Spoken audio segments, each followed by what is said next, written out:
各位观众老爷们，大家好，我是惠子。在讲本期视频之前，我要先给大家讲一下怎么区分幻兽与神兽。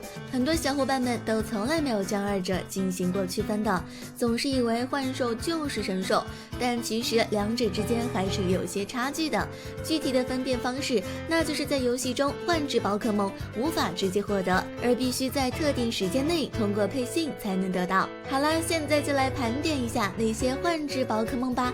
本期视频也是分为2期来讲，因为有20多个呢。梦幻。梦幻拥有所有宝可梦的基因，所有定点教学和技能机器它都能吸到，因此很多人认为它就是宝可梦的始祖。值得一提的是，梦幻挽救了第1代宝可梦游戏红绿的销量。当时梦幻由森本设计，但是因为内存限制，梦幻并不属于150号宝可梦之内，而森本茂树出于对梦幻的喜爱，通过清理游戏错误所得的空间后，将其偷偷加入，并且必须通过程序错误取得。这些错误还不会出现在每一个卡带，具体信息可以自行查阅资料。总之，正因为梦幻的神秘性带动了游戏的销量，甚至可以说，如果没有梦幻，说不定宝可梦就不会火到今天这个程度。雪拉比。雪拉比能够穿越时间，在剧场版中，小时候的大木博士被传送到了小智那个年代，小智和他一起拯救雪拉比。值得一提的是，在日月125集里，雪拉比把小智传去了库库伊博士小时候那个时代，小智和当时的库库伊博士结下了深厚的友谊，并且小智得到了霸主朽木妖送的火鸡。除了穿越时空的能力，雪拉比还能给自身达到的地方带去生机。在幻影的霸主索罗亚克中，雪拉比的出现让王冠式的草木变得异常茂盛。此外，他还有能够复活死去同伴的能力。剧场版雪拉比穿越时空的相遇中，因为黑暗球的暴走，雪拉比变得异常虚弱，生命之湖也无法治愈他的伤势，雪拉比很快没了生命体征。就在大家伤心之时，其他时空的雪拉比出现了，他们将生命能量分给了这只雪拉比，原本已经凉了的雪拉比居然复活了。不过综合来说，雪拉比是弱点最多的宝可梦之一，并且在第7世代，它获得了一个很尴尬的官方翻译石拉比，就感觉有点不好听了呢。基拉奇。基拉奇每1000年苏醒一次，他会在听到纯洁的歌声后，从千年的沉睡中醒来，但他只会苏醒7天的时间，之后便会继续陷入沉睡。他拥有可以实现任何愿望的能力，但从剧场版中可以知道，这种愿望并不能凭空产生，而是需要等价交换的。菲欧娜。对于这只宝可梦究竟是否归于传说宝可梦一直有争议。菲欧娜是马纳菲生蛋的产物，但是它无法进化成马纳菲，而且种族值并非马纳菲的600，而是480，所以被戏称为沧海的贱民。它虽然种族低，但是却不允许进入对战设施。仅凭这一点可以看出 GF 还是把它当作幻兽来看待的，幻兽都不能进入对战设施，除非特殊规则。马纳菲。马纳菲有着能够与任何生物交换心灵的能力，它和波克比类似，有将孵化后第一眼所见的人视为母亲的习性。于是这次小瑶喜当妈，并且马纳菲在剧场版中就是沧海的王子设定，就连海洋之主盖欧卡都要出来为他保驾护航，着实有排面。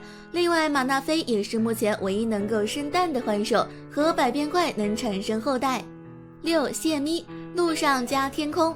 谢咪能吸入被污染的空气，在自己体内完成净化，并将其分解成水和光，最后以使种子闪光的方式排出净化产物。其爆炸的威力取决于吸入的污染物的种类，也正是因为这个特殊能力，被污染的土地也能在谢咪的净化下变成花田。白天的时候，当陆上形态的谢咪得到了葛拉西蒂亚花的力量后，就能变成天空形态。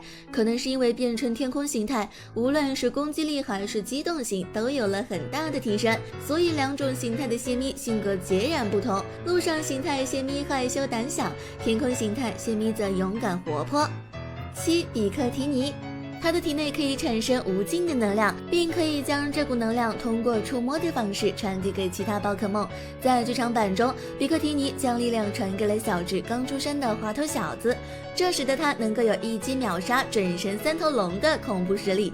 也正是因为这个特点，传说称收服了比克提尼的限量家永远不会失败。另外，比克提尼和其他传说的宝可梦不同，其他传说宝可梦都是在地区图鉴的末尾，但比克提尼是唯一一个在地区图鉴中排位第一的传说的宝可梦。8. 美洛耶塔，歌声加5步。虽然看上去美洛耶塔是个小女孩样子的宝可梦，但是它和大多数幻兽一样是没有性别的。美洛耶塔可以用特殊的发声法唱出美妙的音律，这种音律能够自由自在地操纵听者的情感，使听者的情感随之变化。动画中板木靠着美洛耶塔的特殊歌曲激活了显形镜，让土地云龙、卷云和雷电云改变成灵兽形态，从而想要完成自己占领合众地区的野心。但是变换形态的三阴神会变得非常狂暴，失去了控制。在小智一行人的帮助下，获救的美洛耶塔重新唱出了动听的歌声，让三阴神恢复了原本的形态，合众危机就此解除。在美洛耶塔唱出古老之歌时，会变身成舞者的形态，并翩翩起舞，这时候它的属性也会随之改变。普通形态是超能加一般属性，而5步形态变成了格斗加一般属性。正常形态特攻和特耐较高，而5步形态强化了物攻和速度，特攻随之下降。9. 蒂安西 Mega 蒂安西。蒂安西在剧场版中被称作钻石国的公主，但是其实她和美洛耶塔一样，虽然看上去像雌性，实际没有性别。真正设定上来说，它只是小碎钻的突变体。蒂安西是目前唯一能 Mega 进化的第6世代宝可梦，也是幻之宝可梦中唯一一个。Mega 进化后的蒂安西双攻和速度大幅度提升，而双防有所下降。10. 玛基亚娜。玛基亚娜是一种人造宝可梦，在波尔凯尼恩剧场版中，它的设定是个傻白甜，它对所有宝可梦都很温柔，不喜欢战斗，也有一些女孩子气。当涉及体重问题，它会显得害羞，被莎莉娜打扮，她会很满意自己的新造型。虽然她本身不会去挑起战争，但是她体内的魂心却是非常强大的武器，因此剧场版中的反派贾维斯想依靠魂心控制阿佐特王国，毫无疑问计划最后在小智一行人的干扰下失败。虽说动画中玛基亚娜显得人畜无害，但是游戏中的玛基亚娜是一个超级无情的冷血杀手，拥有非常恐怖的实力，是平衡队的绝对主力之一，本身拥有超过5种用法，非常灵活。好啦，本期的幻之神奇宝贝就到这里，还有一期咱们下回再说。我是惠子，求关注求关注。